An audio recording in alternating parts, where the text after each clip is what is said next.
कहानी जो जीवन बदल दे। एक बार की बात है कि किसी सेठ के पड़ोस में एक मजदूर रहता था। वह जो भी कमाता उसे संतोषपूर्वक खाकर चैन की जिंदगी बिता रहा था।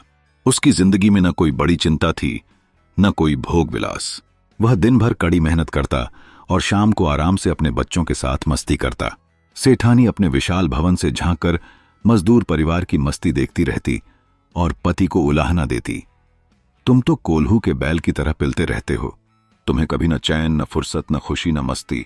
सेठ ने कहा, इस मजदूर को अभी 99 के फेर में नहीं फंसना पड़ा है, अन्यथा इसकी सारी हंसी खुशी चली जाती। सेठानी ने पूछा, यह 99 का फेर क्या होता है? मैं बताऊंगा, अभी तुम कुछ दिन इंतजार करो। सेठ ने एक चालाक योजना बनाई।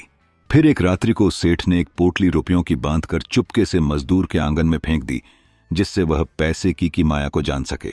सवेरे उठकर जब वह पोटली खोली गई तो मजदूर का परिवार बहुत प्रसन्न हुआ। फिर विचार होने लगा कि जो 1 रुपया कम है उसे भी मिलाकर पूरे 100 रुपये कर लिए जाएं। इसके लिए अनेक योजनाएं बनी और फिर पूंजी बढ़ाने का निश्चय हुआ। फलतः अकेला मजदूर ही नहीं, अब उसकी स्त्री, उसके बच्चे तक और कमाने और बचाने के फेर में व्यस्त रहने लगे। अब वे रात्रि को देर में थके मांदे से आते। सवेरा होते होते उन्हें फिर कमाने के लिए दौड़ना पड़ता। तब सेठ जी सेठानी को बताते हैं कि देखा, 99 का फेर। अब इन लोगों का घर सुनसान पड़ा रहता है ना, कहीं मस्ती दिखती है क्या? सेठानी समझ गई कि पैसा पाकर आदमी और अधिक लालची हो जाता है।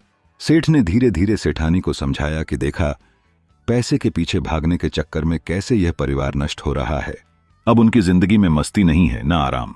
सेठानी को समझ में आ गया कि सुख की परिभाषा केवल दौलत में नहीं है बल्कि संतोष में है। यह कहानी हमें बताती है कि धन की तलाश और सुख के उद्देश्य में एक गहरा संबंध है। भौतिक संपत्ति की खोज में हम अपनी असली खुशियों को ही खो देते हैं।